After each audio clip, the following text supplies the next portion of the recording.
Local programming on KRWG made possible in part by viewers like you. Thank you.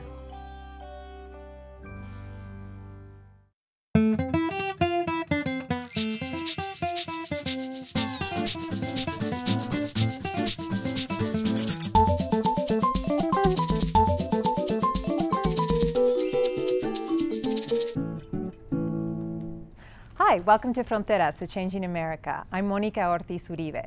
On today's show, we're going to discuss energy. We rely on different forms of energy every day to get around in our cars, flip a light switch in our house, and make the things we use daily, from clothes to food to technology. My guest today helped put together a report that looks at the energy resources in our region. His name is Patrick Schaefer, and he's the director of the Hunt Institute for Global Competitiveness at the University of Texas in El Paso. Welcome, Patrick. Thank you, Monica. How are you today? I'm very well, thank you. Good, good. Well, first tell us a little bit about yourself and what you do.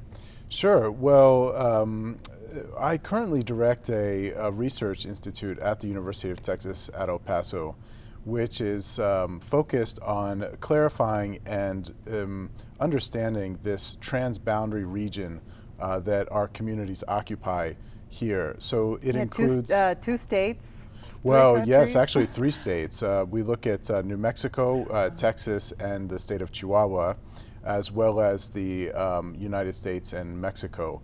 And so how 2 countries, 3 states. That's right, yes. And so all of our daily lives here, just as even you were describing with respect to energy, but every aspect, whether it's banking or commerce or energy or agriculture or commerce, is directly influenced by all these different jurisdictions, the 3 state jurisdictions as well as the 2 federal jurisdictions.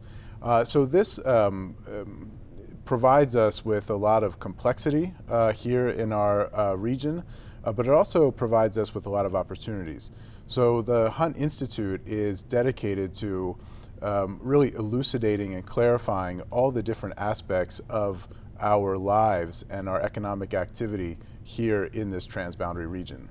So tell us about this latest report. What is it about, and what made you want to put this report together on this particular subject? Yes, well, as I was saying earlier, the role and the mission of the Institute is to sort of provide clarity and to simplify all these complex regulatory structures that we have which govern our daily lives.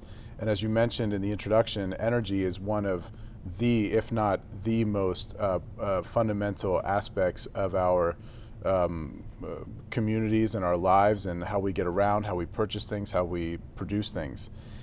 So from that point of view, we wanted to discuss energy because it's so important to us.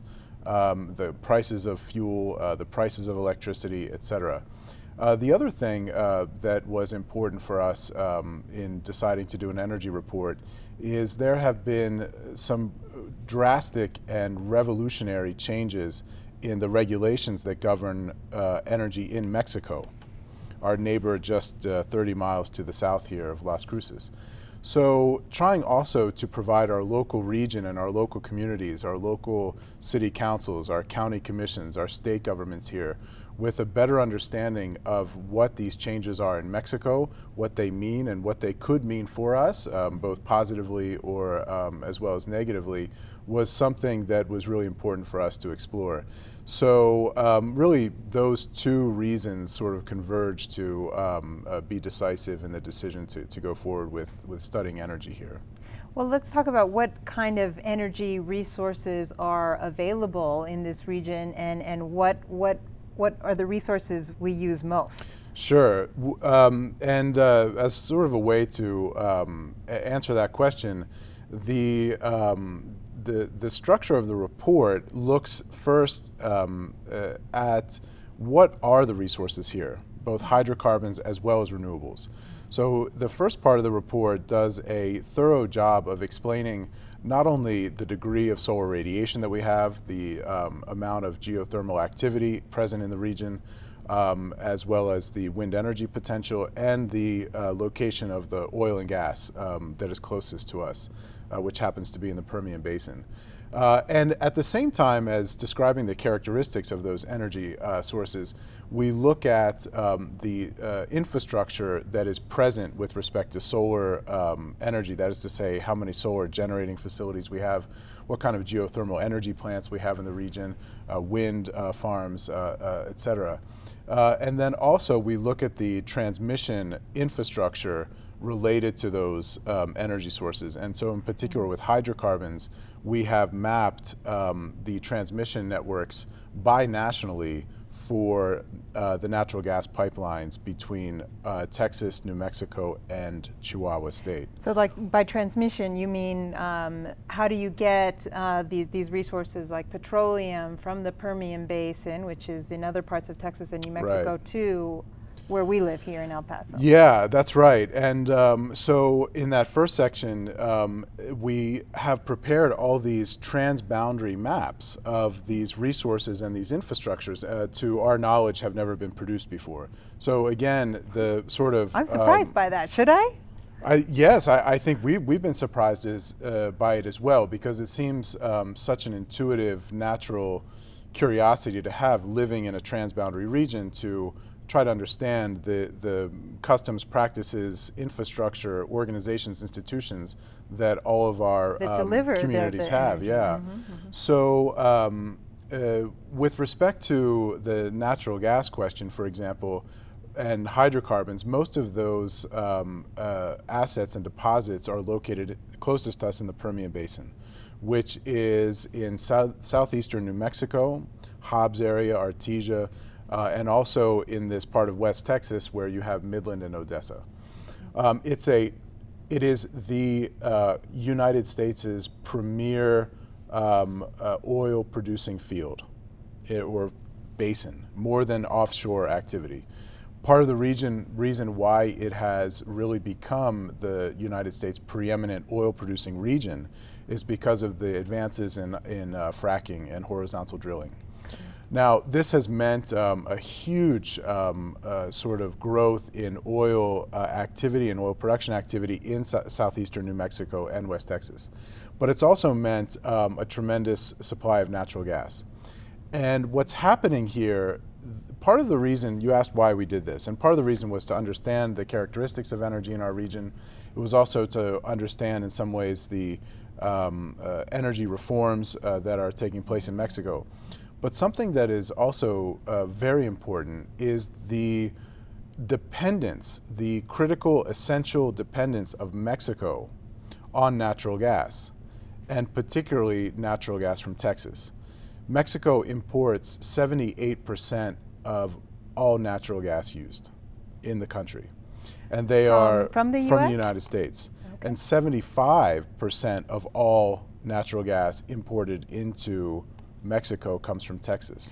And this natural gas, it's a byproduct, I understand, of the oil extraction process. Well, yes. Sometimes it could be a byproduct, or it could just be a natural gas field in and of itself. I see. Now, so what is very important for us to understand is that in terms of geostrategic considerations, in terms of binational energy considerations, the pipeline networks and the energy relationship and the energy infrastructure between Chihuahua State and Texas, particularly West Texas, is exploding at the moment. They are building more and more pipelines through West Texas into Chihuahua, not only to sustain the industrial activity and therefore the employment in Ciudad Juarez, which is just 30 miles to the south of here, but also to sustain the economic activity and the electricity generation of Chihuahua State, and then from there, send it into north central Mexico and to the Pacific and Gulf Coast. So Chihuahua State, which is one of these three states from our Paso del Norte region, has as I was saying, a prominent role in this binational energy integration between the U.S. and Mexico. So again, just to remember how important our region is to binational and North American issues, and in particular energy. Well, certainly, I know it's a point of discussion certainly in the Big Bend area and just south of El Paso. Right. The building of more pipelines to get natural gas into Mexico. And it's funny you should use the term exploding to characterize, yeah. because there have been some explosions Right. there, and people who live near the pipelines are very concerned that about their safety. Is that something that you had an opportunity to look into? Well, in the report, just as we compare and contrast the infrastructure in the region, in the state region and the binational region, we also compare and contrast the regulatory structures. So we sort of identify and describe who's in charge of, at the state level or the federal level, who's in charge of supervising natural gas pipelines, who's in charge of supervising their construction, who's in charge of supervising their safety and environmental standards as well. So yes, we have looked at that, yes, it's something that is of concern. And so the more our communities know about what's coming, what could come, it will allow us to respond in the most positive way possible, I think. To make decisions based to make off decisions, of that, yeah. like whether maybe a decision to consider would be whether to build more natural gas pipelines or whether to consider investing in some of these alternative or renewable resources that you say are also available in this region. So what was very interesting to learn in this research of the energy sector in this transboundary region was sort of the role that renewables play, and in fact really don't play in the energy sources used by our community, whether it's for residential use or for retail use, commercial use, or industrial use. We have here two electricity utilities that converge. One is El Paso Electric, which is the utility for Doña Ana County and El Paso County, as well as La Comisión Federal de Electricidad, which is the electricity utility in Ciudad Juárez. So these two utilities cover, I would say, almost 100% of the population and the industrial activity of our region combined. With respect to El Paso Electric, they rely primarily on nuclear energy from Arizona. It's actually the largest nuclear facility in the entire United States, called Palo Verde. Yeah. And Palo Verde is located west of us in southeastern Arizona. And El Paso Electric, in cooperation with other electrical utilities from the Southwest, built this nuclear energy facility many years ago.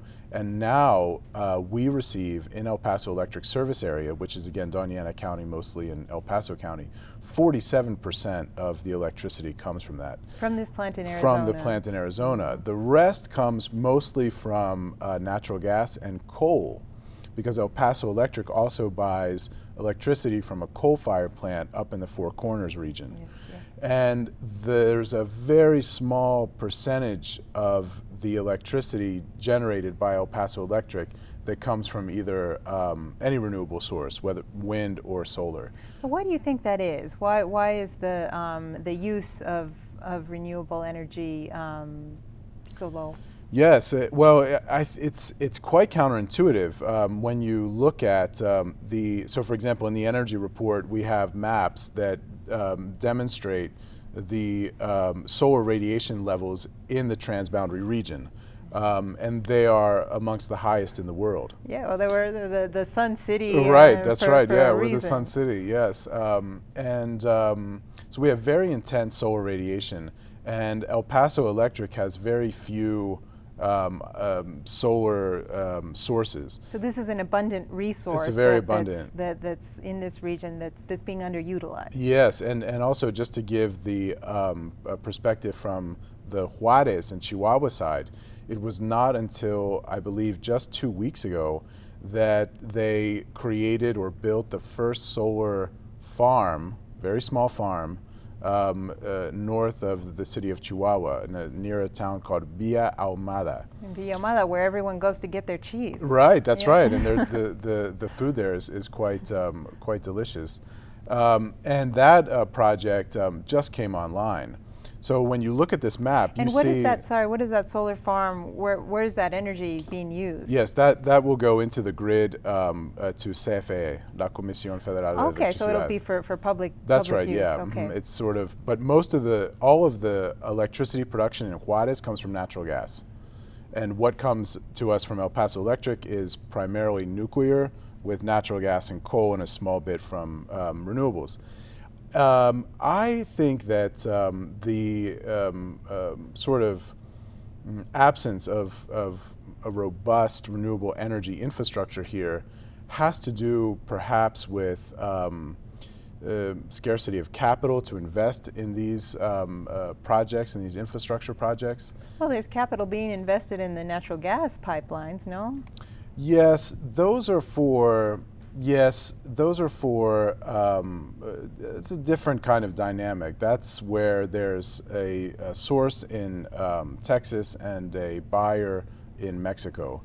Here, with renewable energy, particularly solar and wind and geothermal, which is what the report looks at, it's just been a question, I think, that there was a tremendous investment to build and operate Palo Verde from El Paso Electric. And so there's might not be the business case, or there might not be the market, the reserves available for capital reserves to expand renewable structures significantly. So if there were a greater demand for it, say among people Sure. in the region, would that be would that make a difference? I think it would make a difference. The other thing to remember is, again, what is so complex or fascinating about our region is the different structures that our different institutions or sectors have. So, for example, El Paso Electric is a monopoly. It's an investor-owned utility. And it's not even part of ERCOT, the grid in Texas. So whereas ERCOT functions in the rest of Texas to provide a competitive market rates amongst producers, El Paso Electric and in our service area, there's no competition. So there's no real, I think, perhaps need to create new structures or new energy infrastructure, because they have no incentive. Right. Yeah. And so it's the same thing also with CFE and Juarez. They are essentially the state-owned monopoly on electricity generation. Now, what's happened in Mexico, interestingly, is that they've reformed the law so that nationally private generators can enter the market, and then you can even have, they're moving towards a nationwide market on competitive electricity prices. Oh, that's interesting. So that means if I'm in Mexico, does that mean that if I have a solar energy company in Juarez, and I can go to the local city council and say, hey, I have this service and I'd like you to consider it, these reforms would allow something like that? Yes, the reforms allow for private generators to submit a proposal to build something, and then get the license or get the certification, and then operate and sell electricity to the grid. Now, the other thing that Mexico has done nationally is create essentially a kind of renewable portfolio standard through the requirement that power generators acquire certificados de energía limpia, clean energy certificates. So over time, the energy producer, whether it's hydrocarbons or renewable, will be required to obtain clean energy certificates in order to more and more. So that is to say that all the energy produced in Mexico is going to slowly move towards a more renewable base rather than hydrocarbon based. And so, how would how would our local governing bodies take this information? What would you and take some action? Like, say, with the way we get our electricity, and there's not much of an incentive to change, or to because of the lack of competition. What would you expect? Well, I think that one of the perennial topics of discussion in our region is job creation and economic development and attracting investment. And one of the first things that any business, whether it's whether it grows locally and from the region, or whether the city or community is trying to attract one from another region, is our energy prices and how expensive is it to operate or to produce something. And it's really at the top of anyone's list for commercial activity or industrial activity. And so our rates are relatively high compared to other regions. Like, can you give us an example? Well, for example, Mexico generally, nationally, has some of the highest, if not the highest, industrial rates in the entire OECD. So what? OECD, the Organization of Economic OECD. That's okay. That's okay. Maybe it'll come to you later. Yes, right.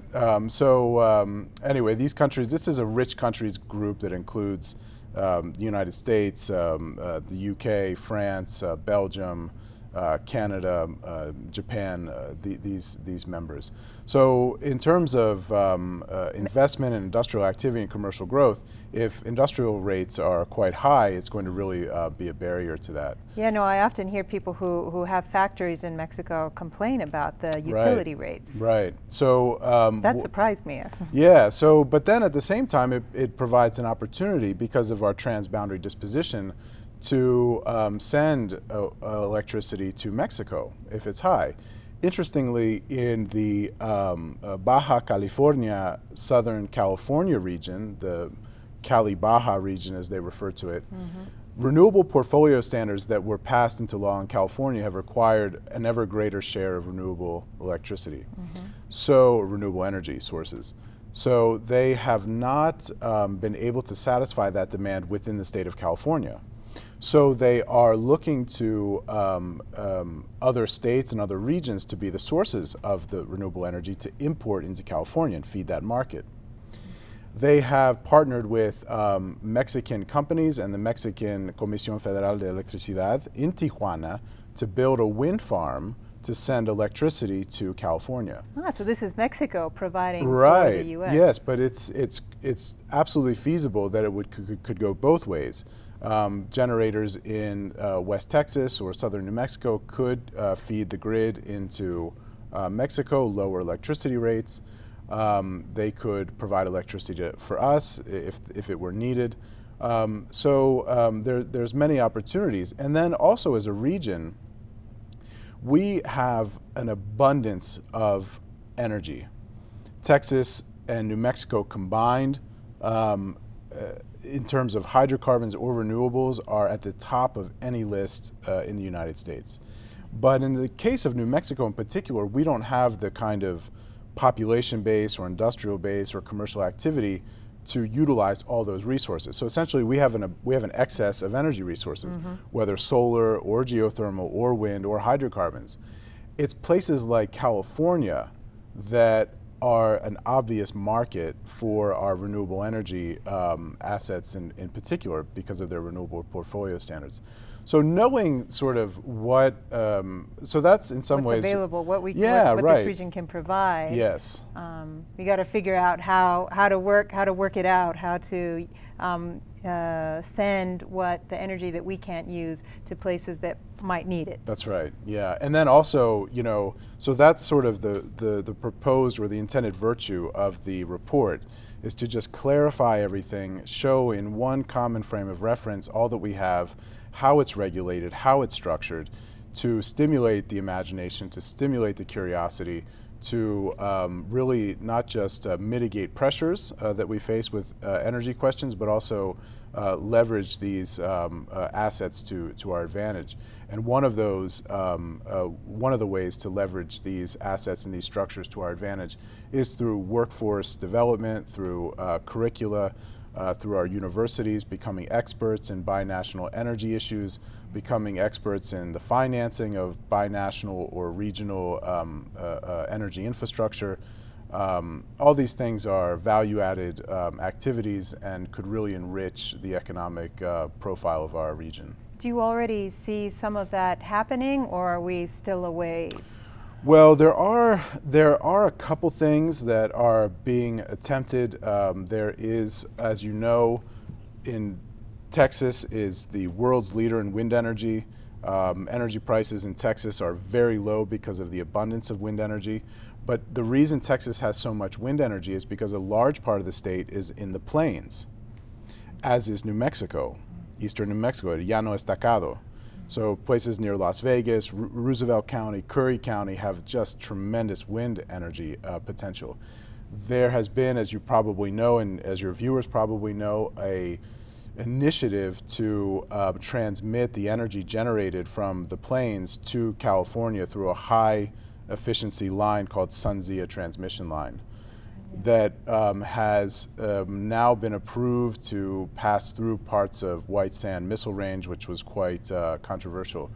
So at any rate, we see sort of incipient sort of projects and initiatives to take advantage of these assets that we have. And this wind effort is one of the ones that sounds like it's further along. Yes, it's further along, and the actual wind mills and turbines haven't even really been built out there yet. But they're building the power lines in anticipation of that potential. So it sounds like there's a lot to be done, and where will your report be available if people are interested? Sure, the report's available like all the other resources we have, databases, analyses, maps, supply chain maps, economic impact models on our website, which is the Hunt Institute at UTEP. Very good. Well, thanks for coming on the show, Patrick. I appreciate it. Thank you, Monica. This has been Fronteras, A Changing America. I'm Monica Ortiz-Uribe.